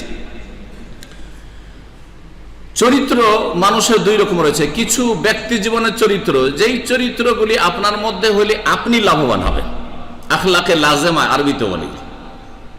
নিজে যদি আপনি ভালো হয়ে যান, ভালো চরিত্রগুলি গ্রহণ করেন, তো আপনার লাভ হবে। আর কিছু চরিত্র আছে যেগুলি হচ্ছে আখলাকে মুতাআদ্দিয়া, যেগুলোতে আপনিও লাভবান হবেন আর আপনার আশেপাশে যারা আছে তারাও লাভবান হবে। 2 রকম চরিত্র আছে, বুঝছেন না? ব্যক্তি জীবনের একটা ভালো চরিত্র, এটার দ্বারা আপনার লাভ, হয়তো অন্যের লস নেই, লাভ নেই, কিছুই নেই। আর কিছু চরিত্র আছে যে আপনারও লাভ হইলো, ওরও লাভ হইলো। পরোপকারী হওয়া, অন্যের কি করা, সুখে দুঃখে পাশে দাঁড়ানো, এটা উত্তম চরিত্র। এটা তো আমারও লাভ দুনিয়া আখেরাতে, যে আমি ভালো মানুষ একজন, আর তার সাথে সাথে যার উপকার করলাম তার লাভ হইলো না। এইরকম 2 রকম চরিত্র রয়েছে। সময় স্বল্পতার জন্য শুধু ইঙ্গিত করছি। উদাহরণস্বরূপ বলতে পারা যেতে পারে যেই চরিত্রগুলো ব্যক্তি জীবনের চরিত্র, যেমন আপনার সচ্চরিত্রবান হওয়া। সচ্চরিত্রবান মানে আমাদের দেশে হিন্দু সভ্যতা আছে, যার ফলে মহিলাদের ক্ষেত্রে বলি এটা হচ্ছে সতী মহিলা, সতী নারী বলি না, কিন্তু ছেলেদের ক্ষেত্রে কখনো এই শব্দটা হয়নি যে এই সৎ পুরুষ, এটা শোনা যায় না। আমার স্ত্রী বড়ই সতী মহিলা, হ্যাঁ এই মহিলাটি বড়ই সতী মহিলা, তাই না? এটা হিন্দুদের কথা, কারণ ওদের সতীদাহ ছিল। স্বামী মরে গেলে আর কাউকে ইজ্জত দেখানো যাবে না, সেই জন্য চিতায় গিয়ে লাফ দিয়ে জীবন্ত স্বামীকে জ্বালাচ্ছে, ও জ্বলে যাবে। এই সতীদাহ কুপ্রথা ছিল, যেটা তারা বড়ই চাতুরতার সাথে উঠিয়ে দিয়েছে। এই জন্য কারণ হাজার হাজার হিন্দু মুসলিম হয়ে যাচ্ছে জান বাঁচাবার জন্য। মহিলারা ইসলাম গ্রহণ করেছিল জান বাঁচার জন্য, সবাই তার স্বামীর সাথে পুড়তে চায় না, জ্বলতে চায় না। তখন রাজা রামমোহন রায় বড় চালাকের সাথে এই কুপ্রথা তাদের বন্ধ করে দিল। তো সতীত্ব শুধু নারীদের না, সতীত্ব তার ঠিক আছে কিনা আপনি খোঁজ করছেন, যে মেয়েকে বিয়ে করতে যাচ্ছে সতীত্ব তার ঠিক আছে কিনা, আপনার সততা ঠিক আছে কিনা, এটা সমান ওইভাবেই দেখতে হবে। আপনার ইফফাত যেটাকে বলা হয়, আপনি কখনো জেনার কাছে যাননি, জেনার ভূমিকার কাছে যাননি, কখনো সমকামিতার কাছে যাননি, কখনো ব্লু ফিল্মের কাছে যাননি, দেখা তো দূরের কথা, বুঝেন না। এক সময় ছিল, আজকাল শুনে শুনে বুঝতে শিখলাম, এক সময় ছিল নাম শুনতাম ব্লু ফিল্ম, আমি ভাবতাম যে ব্লু ফিল্ম মানেই বা কি রে ভাই, হ্যাঁ এইরকম মানুষের উপর একটা সময় এসছে। ব্লু মানে কি হয়? ব্লু মানে হ্যাঁ নীল, তাই না? আমাদের মনে হয় ফিল্মগুলো নীল হয়, কারণ জীবনে ফিল্ম টিলিম তো দেখি নাই, মনে হয় নীল হয়, সেজন্য ব্লু ফিল্ম বলে। সুবহানাল্লাহ। তাহলে চিন্তা করেন একজন পুরুষকে কেমন হওয়া উচিত। যেমন মহিলাদের ক্ষেত্রে আপনি বলছেন আমার স্ত্রী যাতে করে সতী থাকে, বিদেশে আছেন স্ত্রীকে রেখে এসছেন যাতে সতী থাকে, আপনাকেও বাহরাইনে সৎ থাকতে হবে। এমন না যে এখানে আপনি ব্যভিচারের কাছাকাছি ঘুরছেন, এখানে আপনি ব্লু ফিল্ম দেখছেন, আর বিবির রাত দিন খোঁজ দিচ্ছেন যে তুমি কি করছো, কাকে টেলিফোন করছো, মাকে বলছেন বাপকে বলছেন যে খেয়াল রাখছো কি করে না করে। হ্যাঁ, ওর খেয়াল আছে, কিন্তু আপনারটার খেয়াল কোথায়? আপনাকে ওই রকম আফিফ হতে হবে। এটা হচ্ছে উত্তম চরিত্র। জীবনে কখনো এইসব পাপের কাছে, অশ্লীল কথা কাজের কাছে যাবেন না। এইরকমই তাওয়াদু, নমনীয়তা, বিনয়ী হন, নিজেকে সবসময় ছোট মনে করেন, যতটা আছেন তার চেয়ে নিজেকে ছোট মনে করেন, এতে আপনার লাভ, অন্যের লাভ হোক আর না হোক। এগুলো হচ্ছে আখলাকে লাজিমা। জহুদ, আল্লাহ অভিমুখী হওয়া, পরকাল সম্পর্কে চিন্তাশীল হওয়া, দুনিয়া বিমুখতা, এইরকমই লজ্জাশীলতা, নিজের বীরত্ব, বাহাদুরি, এগুলি হচ্ছে আখলাকে লাজিমা, যেগুলি আপনার ব্যক্তি জীবনে কাজে আসবে। উত্তম চরিত্র, যেই চরিত্রগুলি দ্বারা আপনারও ফায়দা হবে আর অন্যরও আশেপাশে যারা থাকে, কথা বলে, চলে ফিরে, তাদেরও ফায়দা হবে। যেমন দয়া করা, দয়া করলে আপনারও লাভ, আর যার উপর দয়া করলেন তাদেরও লাভ। এইরকমই দানশীলতা, দানশীল হন, বখিল হইেন না, কৃপণ হইেন না, মানুষকে খাওয়াইতে শিখেন, খেতে শিখিয়েন না। ফিরি ফিরি কোথায় খেতে পাই, গেলাম সাথে চলে গেলাম না, মাঝে মাঝে আপনিও খাওয়ান, জি, গরিবকে খাওয়ান, জি। আপনি নিজের জীবনে অপচয় না করে যতটা দিয়ে চলে বাকি টাকাটা দান খায়রাত করেন। এইরকমই সুবিচার করা, ইনসাফ করা, এইরকমই ধৈর্য ধারণ করা, এইরকমই ক্ষমা করা, এইরকমই ওয়াদা পূরণ করা, এইরকমই নিজের ওপর অন্যকে প্রেফার করা, অগ্রাধিকার দেওয়া, এইরকমই হাসি মুখে কথা বলা, এগুলির দ্বারা নিজে উপকৃত হবেন এবং অন্যরাও কি হবে? উপকৃত হবে। যার সাথে হাসি মুখে কথা বলবেন তার অন্তর জয় করতে পারলেন না? সাহাবারা বলছেন নবী মুহাম্মদ রাসূলুল্লাহ সাল্লাল্লাহু আলাইহি ওয়াসাল্লামকে জীবনেও হাসি মুখ ছাড়া দেখিনি। যখনই সাক্ষাৎ করতাম হাসি মুখে কথা বলতাম। পয়সা লাগলো নাকি? পয়সা লাগে? সালাম আলাইকুম, কেমন আছেন ভাই? যদি এই হাসি মুখ চেহারাটা নিয়ে যদি বলেন, তাহলে আপনার কি কোনো ক্ষয়ক্ষতি হলো? অন্তরকে আপনি আকৃষ্ট করে ফেললেন। সালাম আলাইকুম, আপনার সালামে ভয় খেয়ে যাবে, জীবনে আর মোসাফা করতে যাব না, ঠিক না? জি হ্যাঁ। তো হাসি মুখে কথা বলা, এর দ্বারা আপনি উপকৃত, অন্যরা উপকৃত হবেন। এইরকমই নম্রতা অবলম্বন করা, এইরকম আমানতের খেয়াল রাখা, হেফাজত করা, খেয়ানত না করা। টাকা পয়সার কেউ আমানত রাখে, এক পয়সা মেরে খাবেন না। কেউ যদি ধার দিয়ে থাকে ওয়াদা খেলাফি করবেন না। আপনি যেইভাবে নিয়েছেন ওইভাবে সময় মতো আপনি দিয়ে দেবেন। মনে করবেন না যে আমার পকেটে চলে এসছে, আমার টাকা হয়ে গেছে, যেমন আজকাল অধিকাংশ লোকেরা। এইরকমই মানুষের সাহায্য করা, এই সহযোগিতা করা, এগুলি হচ্ছে এমন আখলাক যেগুলোকে আখলাকে মুতাআদ্দিয়া, মানে এমন চরিত্র যেগুলির দ্বারা চরিত্রবান ব্যক্তি উপকৃত হবে এবং তার পাশে আশেপাশে যা তার স্ত্রী উপকৃত হবে। দয়া করলে আপনার ছেলেমেয়েরা উপকৃত হবে, আপনার বাপ মা উপকৃত হবে। শ্রদ্ধা করা, সম্মান করা, এগুলি হচ্ছে উত্তম চরিত্র। এইরকমই ধৈর্যশীল হওয়া, ধৈর্যশীল হলে আপনি উশৃঙ্খল হবেন না, তারপরে উগ্র মেজাজি হবেন না, তাহলে আপনার আশেপাশে যারা চলাফেরা করছে তাদের ক্ষয়ক্ষতি হবে না। প্রত্যেকটি ভালো চরিত্রের বিপরীত খারাপ চরিত্র রয়েছে। খারাপ চরিত্রগুলি সম্পর্কে বেশি আর না বলে আর কথা না বাড়িয়ে, অনেক সময় হয়ে যাচ্ছে, আমি সময়ের স্বল্পতার জন্য দলিলগুলি বললাম না, অনেক আয়াত হাদিস রয়েছে সেগুলিও বললাম না। আপনাদের কাছ থেকে এখন বিদায় নিয়ে আপনাদের প্রশ্নের উত্তর দেওয়ার চেষ্টা করব। এইরকমই নিজের পরিবারের কাছে সবচেয়ে ভালো মানুষ হওয়ার চেষ্টা করে, এই বিষয়টা মনে রাখবেন। দেখেন, আমার সাথে কয়েক বছর পরে হয়তো একবার দেখা হচ্ছে, অথবা দিনে যারা আশেপাশে থাকে দিনে একবার করে দেখা হচ্ছে, ঠিক না? কিন্তু স্ত্রীর সাথে 24 ঘন্টায় হয়তো অনেকে বাইরে 2-4 ঘন্টাও থাকেন না, আর খুব থাকলে 8 ঘন্টা থাকেন বাড়িতে যারা থাকেন, বাকি 16 ঘন্টা আপনি স্ত্রীর সাথে থাকছেন। তাহলে তার সাথে না আসল ব্যবহারটা ভালো হইতে হবে, ঠিক না? জি হ্যাঁ, যার সাথে যত বেশি সময় ধরে থাকে তত বেশি খারাপ আচরণের সম্ভাবনা আছে। 1-8 ঘন্টার জন্য দেখা হইলো, মিষ্টি কথা বলে কেটে পড়লাম, বুঝতেই পারলো না যে আমি ভালো মানুষ না খারাপ মানুষ। কিন্তু যার সাথে রাত দিন থাকছেন, সারা জীবনটা থাকছেন, সে হচ্ছে আসল আপনার ভালো চরিত্র পাওয়ার অধিকারী। এইরকমই মা বোনদেরকে বলবো যে আপনার স্বামী আপনার জীবনের সঙ্গী, তার সাথে আপনার ভালো চরিত্র হওয়াটাই হচ্ছে আপনার চরিত্রবতী হওয়ার প্রমাণ। এই জন্য প্রিয় নবী মুহাম্মদ রাসূলুল্লাহ সাল্লাল্লাহু আলাইহি সাল্লামের বেশ কিছু এই মর্মে হাদিস রয়েছে, খাইরুকুম লি আহলিহি ওয়া আনা খাইরুকুম লি আহলি। তোমাদের মধ্যে সবচাইতে ভালো মানুষ ওই ব্যক্তি যে নিজের পরিবারের কাছে ভালো মানুষ। আপনার স্ত্রী যদি ভালো মানুষ, দিনদার হয়, আল্লাহ ভীরু হয়, আর সার্টিফিকেট দেয় যে আমার স্বামী খুব ভালো মানুষ, এটা একটা বড় সার্টিফিকেট, আল্লাহর সার্টিফিকেট পড়ে, সবচেয়ে বড় সার্টিফিকেট। স্বামী যদি সার্টিফিকেট দেয় স্বামী দিনদার পরেশগার, আর সার্টিফিকেট দেয় যে আমার স্ত্রী খুব ভালো মানুষ, তাহলে জানবেন যে এই বোন খুব ভালো মানুষ। কারণ রাত দিন থাকছে, তার সমস্ত অবস্থা দেখছে, তার আখলাক আচরণ দেখছে, রাতে দেখছে, দিনে দেখছে, সব কিছুই দেখছে। সুতরাং মনে রাখবেন যে আল্লাহর পরে আমাদের যার সাথে যত বেশি ঘনিষ্ঠতা রয়েছে তার কাছে নিজেকে ভালো প্রমাণ করার চেষ্টা করতে হবে। এই রকমের ছেলে মেয়েদের কাছে ভালো মানুষ হওয়ার চেষ্টা করতে হবে। জি, ভালো ছেলে পয়দা করতে হবে, পয়দা করা মানে ভালো ছেলে তরবিয়ত করতে হবে এবং তাদের কাছে ভালো হওয়ার চেষ্টা করতে হবে। হ্যাঁ, মিলিটারি মেজাজ রাখবেন না, সবসময় খারাপ ব্যবহার এটাও রাখবেন না, শক্ত সবসময় এটাও রাখবেন না, আবার সব সময় ছেড়ে দিলেন যে আমরাও এক যুগে পোলাপান ছিলাম, এরাও যখন বড় হবে ভালো হয়ে যাবে, এইরকম যারা ছেড়ে দিলেন তারাও কিন্তু ভালো ছেলে মানুষ করতে পারবেন না। মনে রাখবেন যে মাঝামাঝি আপনাকে থাকতে হবে, কখনো মায়াও করতে হবে, আর কখনো মায়ার খাতিরে তাকে যে ভুল পথে এরকম চলে গেলে আরো খারাপ হয়ে যাবে, সেজন্য শক্ত হইতে হবে, শক্ত ভূমিকা থাকতে হবে। আল্লাহ পাক যেন আমাদেরকে ভালো তরবিয়ত করার তৌফিক দান করেন পরিবারের ছেলে মেয়েদের। এইরকমই পাড়া প্রতিবেশীর কাছে আপনি রাত দিন দীর্ঘদিন বসবাস করছেন, সুতরাং পাড়া প্রতিবেশীর লোকদের সাথে ভালো আচরণ করতে হবে। হালাল খেতে, হালাল খাওয়াটাও ভালো চরিত্র। হালাল খাচ্ছেন, হারাম এক পয়সা খান না, হারাম থেকে বেঁচে থাকছেন, আপনি হারাম রিজিক থেকে, হারাম উপার্জন থেকে বেঁচে থাকছেন। একটি পয়সা অবৈধ আমার পেটে না যায়, আমার স্ত্রীর পেটে না যায়, আমার ছেলে মেয়ের পেটে না যায়। কারণ আমি যদি হারাম খাই আমার জীবন থেকে বরকত ধ্বংস হয়ে যাবে। আমি যদি ছেলে মেয়েকে পরিবারকে যদি হারাম খাওয়াই তাহলে তারা অসৎ হয়ে যাবে, তারা পাপী হয়ে যাবে। কখনো সেই প্রজন্ম ভালো মানুষ হবে না যেই প্রজন্ম হারাম খেয়ে মানুষ হয়েছে, বরকতহীন হবে। এবং যারাই হারাম খেয়ে মানুষ হয় তারা জাহান্নামে যাবে যদি সে এই হারাম উপার্জন করে। এই মর্মে তাবরানী হাদিস রয়েছে, কুল্লু লাহমিন নাবাতা মিনাস সুহতি ফান্নারু আউলা বিহি।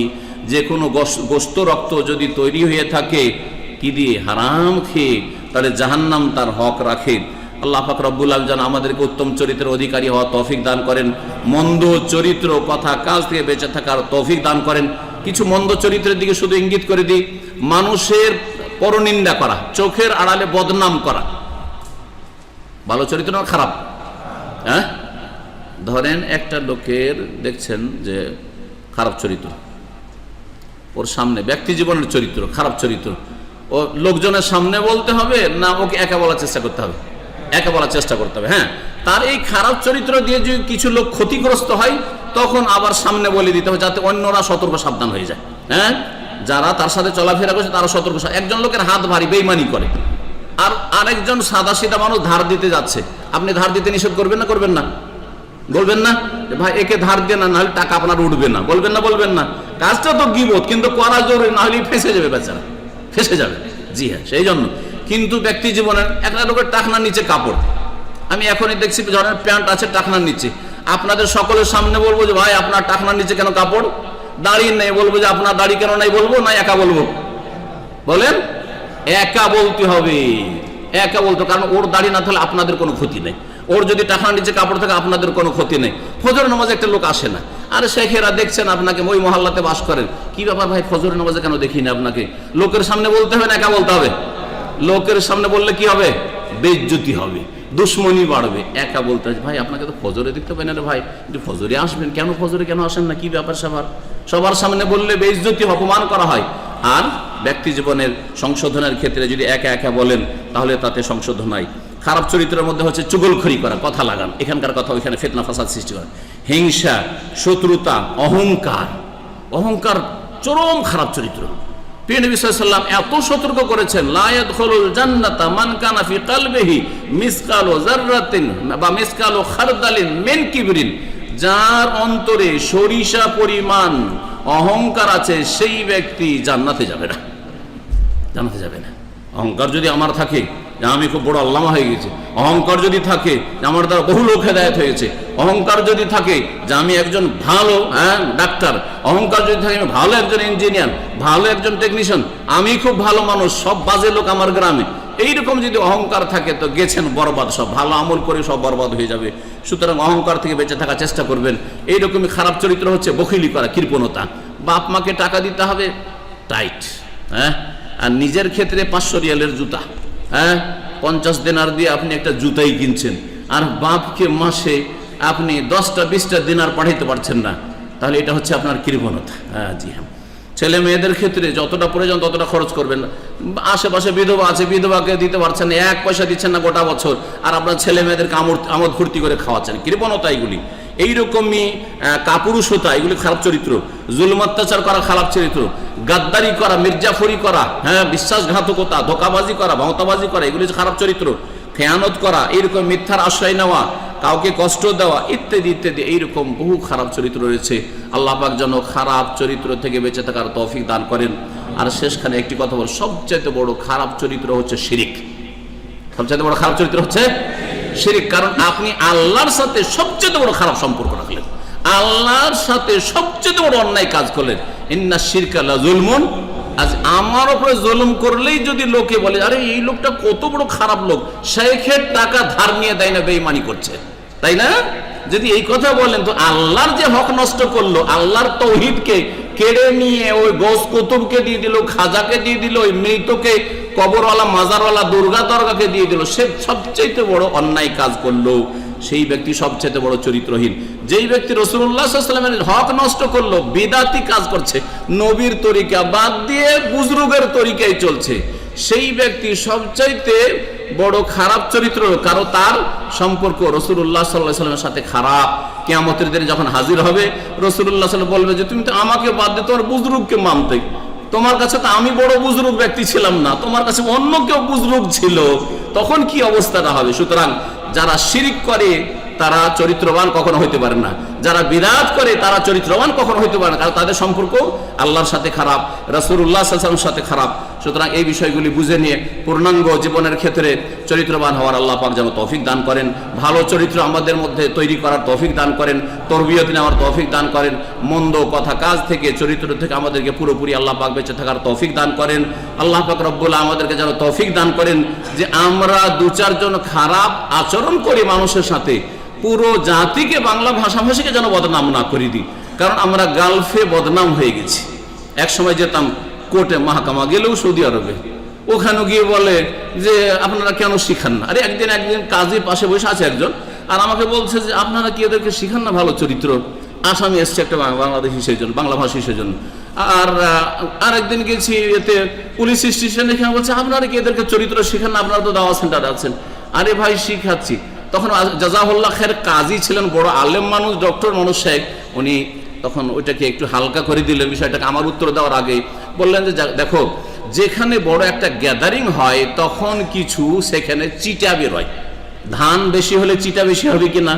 ধান যদি 1 কিলো হয় তাহলে চিটাও কম হবে, কিন্তু ধান 1 মণ হলে চিটাও পাতানো বেশি হবে, ঠিক কিনা? তো ঠিক ওই রকমই বাংলা ভাষীদের সংখ্যা যখন গালফে বেশি হয়েছে তখন কিছু চিটাগুলো চলে এসছে এইরকম, যেগুলি পুরো ধানকে বদনাম করে দেয়, ভালো মানুষদেরকে বদনাম করে দিচ্ছে। আল্লাহ পাক আমাদের যেন মান সম্মানকে ফিরিয়ে নেওয়ার তৌফিক দান করেন এবং আমাদের অসৎ লোকদেরকে আল্লাহ পাক হেদায়েত দান করেন। আল্লাহ পাক আমাদের সত্যিকার মুসলিম হওয়ার তৌফিক দান করেন। আল্লাহ পাক আমাদের জীবনের প্রতিটি ক্ষেত্রে চরিত্রবান হওয়ার তৌফিক দান করেন। ওয়া সাল্লাল্লাহু ওয়া সাল্লাম আলা নবিয়িনা মুহাম্মদ ওয়া আলা আলিহি ওয়া সাহবিহি আজমাইন। সুবহান রাব্বিকা রাব্বিল ইজ্জাতি আম্মা ইয়াসিফুন ওয়া সালামুন আলাল মুরসালিন ওয়াল হামদুলিল্লাহি রাব্বিল আলামিন। আলহামদুলিল্লাহ, আমরা এতক্ষণ যাবৎ আমাদের সম্মানিত শায়েখের নিকট থেকে অনেক গুরুত্বপূর্ণ আলোচনা শুনলাম, যা আমাদের সবার জীবনে ফায়দা দেবে। সবাই এর থেকে আমরা শিক্ষা গ্রহণ করে আজকে এখান থেকে যাব। আমরা ইনশাআল্লাহ চেষ্টা করব আমরা সকলে চরিত্রবান হওয়া। রাসূলুল্লাহ সাল্লাল্লাহু আলাইহি ওয়াসাল্লাম যে চরিত্রের অধিকারী ছিলেন, আমরা সেই চরিত্রে চরিত্রবান হব, সেই আদর্শে আদর্শিত হব ইনশাআল্লাহ। তবে চেষ্টা করবেন তো ইনশাআল্লাহ।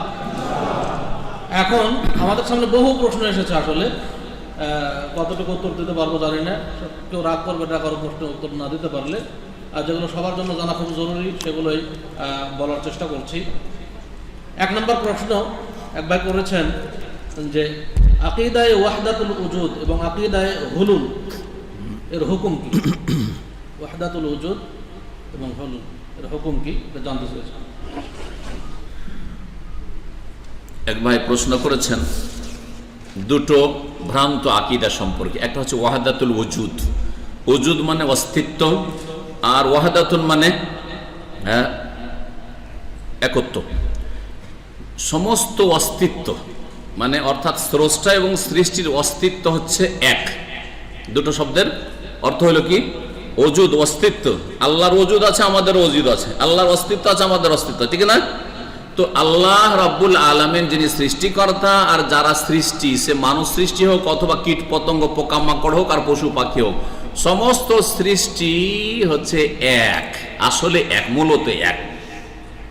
এই আকীদাটি ইবনে আরবি নামে একজন সুফি, যে বড় কুফরি বিশ্বাস রাখত, এই প্রথম এই ভ্রান্ত মতবাদ পেশ করে। এর পরিণতি এই দাঁড়ায় যে যে কোনো কিছুর পূজা করলেই, উপাসনা করলে আল্লাহর ইবাদত করা হয়, কারণ অস্তিত্ব হচ্ছে স্রষ্টা এবং সৃষ্টির কি এক। সুতরাং এই যে পিলার, এটা এর অস্তিত্ব আছে না নাই? আছে না নাই? এই পিলারের অস্তিত্ব আছে। এটা এবং আল্লাহ দুই না এক? দুই না এক? ইবনে আরবির আকীদায়, এই ওয়াহদাতুল ওজুদের আকীদায় দুটো হচ্ছে একই জিনিস। সুতরাং কেউ যদি পিলারের পূজা করে, সে আল্লাহরই যেন উপাসনা করলো। কেউ যদি মানুষের পূজা করে, পীরের পূজা করে, সে আল্লাহরই উপাসনা করলো। কেউ যদি কবরে সেজদা দেয়, তো আল্লাহকে সেজদা করলো। কেউ যদি দুর্গাকে সেজদা করে, সে আল্লাহকে সেজদা করলো। বোঝা গেছে না? কেউ যদি লিঙ্গ পূজা করে, তবুও নাকি আল্লাহর ইবাদত করলো। এটা হচ্ছে, এর চেয়ে বড় কুফরি আকীদা কি হতে পারে? এটা হচ্ছে ওয়াহদাতুল ওজুদের আকীদা। দ্বিতীয় আকীদা হচ্ছে হুলুলের আকীদা। হাল্লা ইয়াহুল্লু, নাসারা আনসার থেকে, হাল্লা ইয়াহিল্লু মানে হালাল হওয়া, হালাল হারাম। কিন্তু হাল্লা ইয়াহুল্লু, হুলুলান মানে হচ্ছে একাকার হয়ে যাওয়া। কেমন? আমার একজন ওস্তাদ ছিলেন, খুব বড় ওস্তাদ, তিনি মোনাজের ছিলেন। জি, খুব মোনাজের ছিলেন। ওনার কাছ থেকে অনেক মোনাজেরা যুক্তিগুলি ছাত্র জীবনে শিখেছি দেশে পড়াকালে। উনি বলতেন তার বক্তব্যে যেতাম অনেক সময়, যে হুলুল কাকে বলে, যেই ভাষা দিয়ে বুঝাতেন সেই ভাষা দিয়ে বোঝাচ্ছে। এটা কি? এর ভিতরে কি আছে? পানি আছে না? এতে যদি আমি চিনি মিশিয়ে দিই, তখন ওটার নাম কি হলো? শরবত হলো। আচ্ছা, এটা তো হইলো, নাম বদলে গেল, তাই না? দুই নম্বর কথা, আমি মিশিয়ে দেওয়ার পরে বলছি, এখন আপনারা পানিকে আলাদা করে দেন, চিনিকে আলাদা করে দেন। পারবেন করতে? কেন পারবেন না? কারণ চিনি পানিতে এমন ভাবে হুলুল করেছে, অবতরণ করেছে, যে একাকার হয়ে গেছে, মিশে গেছে। এখন অসম্ভব যে চিনিকে আর পানিকে আলাদা আলাদা করে দিবেন। বলছে এই আকীদা হোসেন মানসুর হাল্লাজের কুফরিয়া, সবচেয়ে বড় কুফরি আকীদা ওয়াহদাতুল ওজুদের আকীদার পরে। বলছে যে আল্লাহর যারা বড় বড় ওলি থাকে, তারা আল্লাহতে এমন ভাবে বিলীন হয়ে যায়, লয় হয়ে যায়, ফানা হয়ে যায়, যে হুলুল হয়ে গিয়ে এমন ভাবে একাকার হয়ে যায়, যেমন চিনিকে পানিতে মিশানোর পর আলাদা করা যায় না, তেমনি হোসেন মানসুর হাল্লাজকে আল্লাহ থেকে আলাদা করা যায় না, এক হয়ে গেছে। এই জন্যই হোসেন মানসুর হাল্লাজ শেষ জীবনে বলতো এই কুফরি আকীদা নিয়ে, আনাল হক, কি আনাল হক মানে আমি খোদা হয়ে গেছি, আমি এলা হয়ে গেছি, আমি হক মানে আল্লাহ। হক 99টি নামের মধ্যে একটি নাম হচ্ছে আল্লাহ, তাই না? আনাল হক মানে আমি আল্লাহ হয়ে গেছি, আল্লাহতে এমন ভাবে ফানা হয়ে গেছি যে আমি আর আল্লাহতে কোনো পার্থক্য নেই। এই কুফরি আকীদা যখন ভারত থেকে শিখা আসলো, ভালো করে শুনেন, হোসেন মানসুর হাল্লাজ সম্পর্কে বড় বড় বাংলাদেশের যারা শাইখুল হাদিস আর বড় বড় বাগ্মী বক্তা, তারা মনে করে যে হোসেন মানসুর হাল্লাজ আল্লাহর ওলি ছিল। আমি বলছি স্পষ্ট ভাষায়, সে শয়তানের সবচেয়ে বড় ওলি ছিল, সে শয়তানের সবচেয়ে বড় ওলি ছিল। এবং এই থিওরি কোত্থেকে শিখেছিল তাও শুনে, তার জীবনীতে লেখা হয়েছে, সে কয়েক বছর ভারতে অবস্থান করেছে, যোগীদের কাছে, সন্ন্যাসী সাধুদের কাছে, ব্রাহ্মণদের কাছে, আর তাদের থেকে প্রশিক্ষণ নিয়েছে। আর তাদের কাছ থেকে শিখে এসে ইরাকে আসার পরে সেটাকে আরবি তরজমা করে এই থিওরি পেশ করেছে। ধর্মটি তাহলে ফানা হয়ে যাওয়ার বা বিলীন হয়ে যাওয়ার, ধর্মটি কার ধর্ম? হিন্দুদের ধর্ম। হিন্দু থিওরিকে আরবি ভাষা যখন দিয়ে দিল, তারপরে তখন ওটা ফার্সিতে গেল, ফার্সি থেকে তখন আবার ভারতের মুসলিমদের কাছে গেল, বাংলাদেশের মুসলিমদের কাছে গেল, বাঙালি জাতির কাছে গেল। ওদের হুজুররা মনে করলো এইটাই মনে হয় ইসলাম। বুঝতে পেরেছেন না? যে বলেন কত বড় কুফরিয়া কথা, যে বলবে যে আমার মধ্যে আল্লাহ বিলীন হয়ে গেছে, অথবা আমি আল্লাহতে বিলীন হয়ে গেছি। হক্কানি পীরদের কিতাবের কথা বলছি, যাদের হক্কানি পীর বলে কিছু নাই, কিন্তু ওদের ধারণায় হক্কানি, ঠিক না? ওরা ভাগ করে না। বাংলাদেশে ভাই সব পীর খারাপ না, কিছু হক্কানি পীর আছে আর কিছু ভণ্ড পীর আছে, বলে না। আমার কাছে শুনেন, পীরতন্ত্রে কোনো হক্কানি মক্কানি নেই, সবগুলি বাতিল ভ্রান্ত আকীদা। কথা বুঝতে পেরেছেন? শুরু হয় বিদআত থেকে আর শেষ হয় গিয়ে কুফর এবং শিরকে ওয়াহদাতুল ওজুদের হুলুলে গিয়ে শেষ হয়। তাদের কিতাব আছে ফানার 3টা স্তর আছে। ফানার কয়টি স্তর আছে? ফানা মানে কি বললাম? বিলীন হয়ে যাওয়া, আল্লাহতে কি হয়ে যাওয়া? লয় হয়ে যাওয়া, একদম একাকার হয়ে যাওয়া।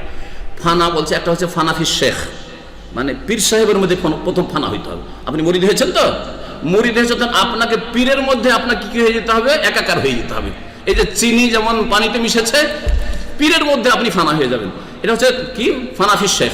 তারপরে উন্নতি করতে করতে করতে আধ্যাত্মিক উন্নতি, ইসলামে নেই এগুলো, কোরআন হাদিসে নেই, তাদের মন গড়া ধর্ম। বলছে ফানাফির রাসূল হইতে হবে, রসুলের মধ্যে বিলীন হয়ে যাবেন, আপনি ফানা হয়ে যাবেন। তারপরে তৃতীয় স্তর হচ্ছে ফানাফিল্লাহ।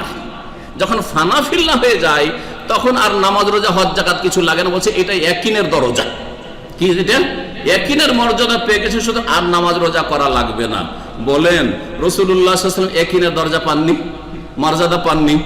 অসুস্থ অবস্থায় মৃত্যু শয্যায় পড়ে আছেন, আর মশক পানি ঢেলে হুঁশ আসছে, তারপরে দুইজনের কাঁধে ভর দিয়েও নামাজ পড়তে যাচ্ছেন, নামাজ মাফ হচ্ছে না। তো রসুল তো ইয়াকিনের মর্যাদা পেলেন না, কিন্তু এই পীরের দলেরা, সুফির দলেরা, এরা কি পেয়ে গেল? ফানা হয়ে, এমন আল্লাহতে ফানা হয়ে গেল, যার নামাজ রোজা হজ যাকাত কিছু থাকলো না, এমনকি কাপড় পরিধান করো ফরজ থাকলো না। সুতরাং ন্যাংটা পীর পয়দা হইল, ন্যাংটা সাধুর মতো। জেনাও তখন হারাম থাকলো না, আর কোন রকম কিছুই হারাম থাকলো না, হারাম থাকলো না ওদের জন্য, আর ওয়াজিব থাকলো না, ফরজ থাকলো না। যা ইচ্ছা তাই বলবে, যা ইচ্ছা তাই খাইবে, আর যা ইচ্ছা তাই করবে। এটাই হচ্ছে সুফিদের ধর্মের শেষ পরিণতি, পীর মুরিদির। সুতরাং পীর মুরিদিকে নিশ্চিহ্ন করতে হবে, যেমন আরব দেশ থেকে নিশ্চিহ্ন হয়ে আছে আলহামদুলিল্লাহ। আরব দেশে কি এগুলো আছে বলেন তো দেখি? নেই। যারা আসল আরবি, মক্কা মদিনায় যারা আসল আরবি, যারা স্বয়ং রাসূলুল্লাহ সাল্লাল্লাহু আলাইহি ওয়াসাল্লামের কাছে যাদের পূর্বপুরুষরা ইসলাম গ্রহণ করেছে, তাদের মাঝে তো এইসব ভ্রান্ত আকীদা নেই, তাদের মাঝে তো এইসব কুফরি আকীদা নেই। কোথাও থেকে এইসব কথা আসলো? তার আগে কোরআনের একটি আয়াতে এসব কথা নেই। অপব্যাখ্যা করে মানুষকে ধোঁকা দিচ্ছেন, কানা কাহাই করে দেখাচ্ছেন। রাসূলুল্লাহ কোনো হাদিসও নেই। এই জন্য আমার ওই সুফিবাদের আলোচনা করতে বলেছি যে আলহামদুলিল্লাহ সুম্মা আলহামদুলিল্লাহ, যে কোরআনে নামাজের কথা আছে, তাওহীদের কথা আছে, যাকাতের কথা আছে, হজ আছে, উমরা আছে, আছে না নেই? আছে না নেই? কিন্তু একটা শব্দ দেখান যে তাসাউফ শব্দটি অমুক আয়াত আছে, সুফিবাদটা অমুক আয়াত আছে, আছে? কোনো আয়াত নেই। আচ্ছা, আয়াত তো নেই, হাদিস দেখান। একটি হাদিসে আছে যে তোমরা তাসাউফ গ্রহণ করবে, না হলে আল্লাহকে পাইবে না, এরকম একটি হাদিস দেখান তো দেখি। কোথাও পাবেন না। আমি আলহামদুলিল্লাহ পড়ি এর উপর। যে বাতিল পন্থীদের দলিল না কোরআনে কারিমে আছে, শব্দটাও নেই, আর না হাদিসে আছে। আত্মার পরিশুদ্ধি আছে, আত্মার পরিশুদ্ধি রসুলের তরিকা হবে। কার তরিকা হবে? রসুলের তরিকা হবে। এই হেল্লাজি তরিকা